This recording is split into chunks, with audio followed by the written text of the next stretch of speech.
June 28 இன்னைக்கு எங்களோட first year wedding anniversary. லஞ்சுக்கு சிக்கன் குழம்புலாம் சாப்பிட்டுட்டு ஈவினிங் வெளியே கிளம்பியாச்சு. வேளச்சேரி ஃபீனிக்ஸ் பக்கத்தில் நியூவாக ஓப்பன் பண்ணியிருக்க வெப்சைட் தான் போயிருந்தோம். ட்ரெஸ் கலெக்ஷன்ஸ் எதுவும் எனக்கு பெருசாக பிடிக்கல, டிசப்பாயின்மெண்ட் தான். மேக்ஸிமம் எல்லாமே சேம் ஷேட்ஸில் இருந்த மாதிரி இருந்தது. நான் எனக்கு ஒரு குர்தா ஒரு பிளாசோ மட்டும் வாங்கினேன்.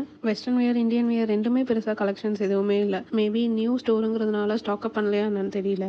நெக்ஸ்ட் டைம் பார்ப்போம் எப்படி இருக்குன்ட்டு. ஆக்சுவலாக நான் ஜூடியோ தான் கூட்டு போக சொன்னேன். என் ஹஸ்பண்ட் மனசுக்குள்ளேயே ஜூடியோ நினச்சிக்கிட்டு வெப்சைட் கூப்பிட்டு வந்துட்டார். தென் ஃபுட்வேர் கலெக்ஷன்ஸ்லாம் பார்க்க சூப்பராகவே இருந்தது. அண்ட் ஹோம் டெக்கோர் பீசஸ்லாம் பெருசாக கலெக்ஷன்ஸ் இல்லை, பட் க்யூட்டாக இருந்தது இருந்த வரைக்கும். நாங்கள் எல்லாத்தையும் ஒரு ரவுண்ட் பார்த்துட்டு ட்ரெஸ் வாங்கிட்டு டின்னர் போகலான்ட்டு கிளம்பிட்டோம். இன்னைக்கு டின்னருக்கு ஆலிவன் பேசல்னு ஒரு சைனீஸ் ரெஸ்டாரண்ட் தான் வந்திருந்தோம். இது குட்டி ரெஸ்டாரண்ட் தான், ஆம்பியன்ஸ் நல்லா இருந்தது. நாங்கள் ஒரு எக் செஷ்வான் நூடுல்ஸ், ஒரு mixed Schezwan fried rice and ஒரு ட்ராகன் சிக்கன் வாங்கியிருந்தோம். இங்கே நிறைய ஃபுட் வெரைட்டிஸ் இருந்தது, like Singapore Malaysian food, nasi goreng, varieties of டிம்சம்லாம் அவைலபிளாக இருந்துச்சு. ஃபுட் டேஸ்ட் வைஸ் நல்லா இருந்துச்சு. காஸ்ட் வைஸ் மீடியம் ரேஞ்ச் தான். டோட்டலாக 899 ஆச்சு. சாப்பிட்டு செம டிராஃபிக்கில் வீட்டுக்கு போயாச்சு.